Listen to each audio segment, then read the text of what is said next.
What if the wisest thing you can say is, I don't know? Not a surrender, but a doorway. In the Agora of Athens, Socrates stood with questions in place of weapons, turning certainty into a trail of reasoning that demanded the next question. The words we now call his quotes are not tidy axioms. They are signposts that point toward a discipline. To think is to test, to doubt is to illuminate, and to ask is to live with others inside. Often paraphrased as the only true wisdom is in knowing that you know nothing, is not a celebration of ignorance. It is a stance, awareness of the limits of your own map. The moment you admit you don't know everything, you unlock the possibility of learning something real. Knowledge, Socrates suggests, is not possession. It is competence in the art of questioning. It is a practice of humility that stubbornly refuses easy answers, because life itself refuses to be reduced to slogans. Remember the line, the only true wisdom is in knowing that you know nothing. When you hear it, consider the breath before a storm, the calm that precedes the next inquiry. If you can stay with that breath, you discover that knowledge blossoms not from certainty, but from permission to be imperfect, to revise, to grow. In that sense, the quote becomes a compass, not a verdict. Consider another famous line, the unexamined life is not worth living. What this means in modern terms is not a dreary moral, but a bold invitation to audit the hours between waking and sleep. If your days are answers already given, you have built a fortress where surprises cannot enter. The soul at ease with easy conclusions becomes a museum piece, beautiful in its structure, but lifeless in its motion. Philosophy is the courage to examine values, assumptions, and purposes until the air inside your mind feels electric with possibility. Socrates did not claim to hold the truth. He claimed to desire it, to chase it through dialogue. The method named after him, elenchus. A relentless cross-examination was less about defeating an opponent than about dislodging a false certainty from its pedestal. When a claim is sound, it should bear scrutiny. The goal is not victory, but clarity. In that sense, his quotes function as tools for mental hygiene. They keep our beliefs from ossifying into dogmas that keep us from living. The dialogue of Socrates is a reminder that thinking is a communal act. He invites others to bring their strongest arguments to the table, and he returns with more questions than answers. This is not cynicism. It is trust in the human capacity to reason together. If a belief can survive a patient interrogation, it earns its place. If it cannot, it dissolves into the air like mist in the sun. Another thread runs through these sentences: wonder. Philosophy begins with wonder, Socrates implies. The kind of wonder that stings when you realize your comfort zone is built on assumptions you never tested. If we are honest, who is the engine behind every honest question? The world is not a vending machine of ready-made truths. It is a labyrinth of puzzles that reveal themselves only to those willing to walk and pause and listen. But there is a twist that often goes unnoticed.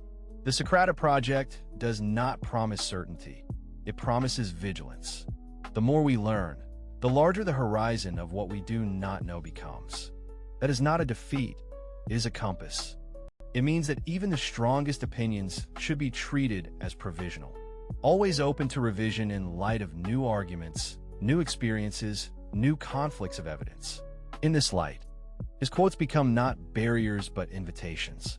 Invitations to live more carefully, more generously, more honestly. In the age of screens and fast opinions, Socrates, he asks us to test not only facts but motives. Why do I believe this? What fear or hope would be satisfied if this belief were true? The questions are not cold, they are heat in the mind, awakening the parts of us that care about truth more than being right. When we let that heat in, a simple sentence can become a lantern. The unexamined life becomes a rumor we refuse to repeat, replaced by a practiced inquiry that respects complexity. To hear Socrates in these lines is to hear a moral invitation.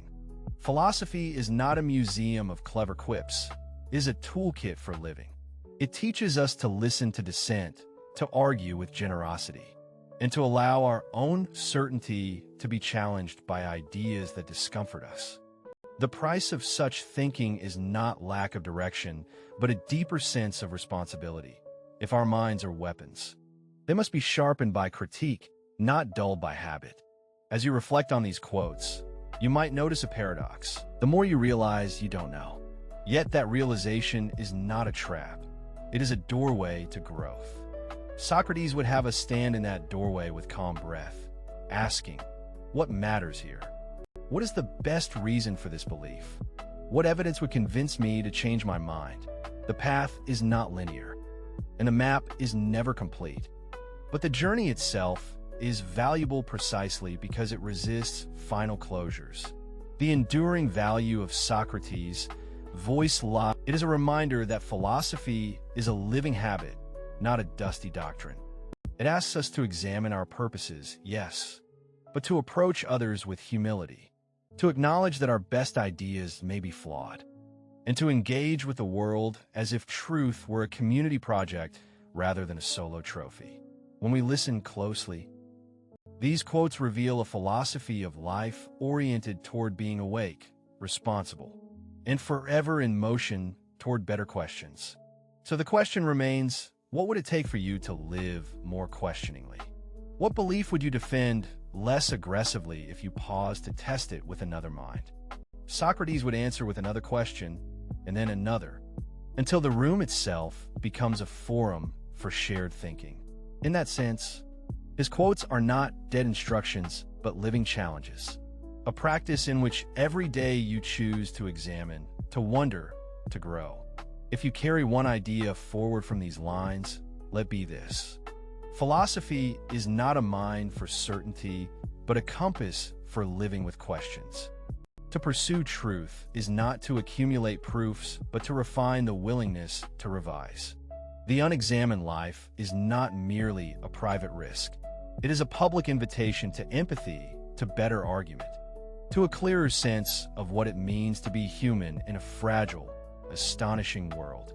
In the end, Socrates teaches us that the quality of a life is measured by the quality of its questions, not by the speed of its conclusions. He remains a stubborn mentor in a world hungry for quick answers, a reminder that wisdom is less a possession than a practice, a daily arrangement of attention, humility, and courage. And so we return to the doorway, not a dead end, but a threshold where doubt and curiosity walk side by side, ready to enter whatever room the next question reveals. The quotes reveal a larger point. Philosophy is not a museum of answers, but a practice of living with better questions. When we treat our beliefs as living organisms, we honor the intelligence of doubt and the stubborn hope that truth remains worth pursuing. In that spirit, Socrates does not merely teach us how to think.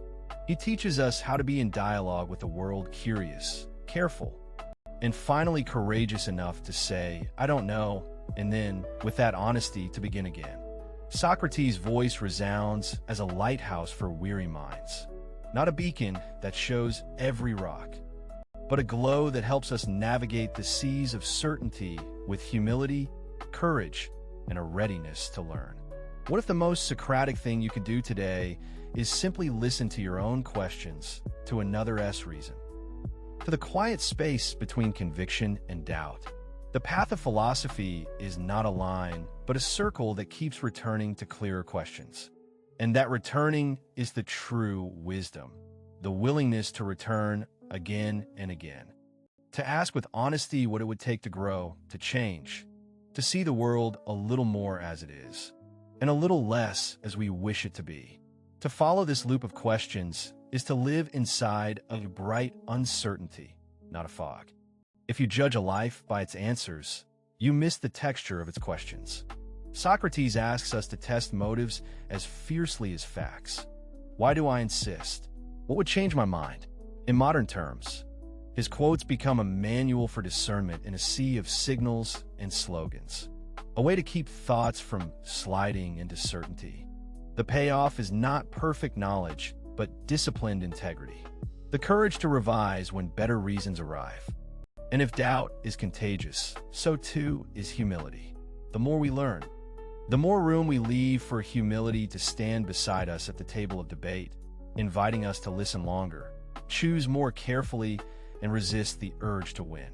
Which belief would you test tonight if your mind were a laboratory and questions the honest?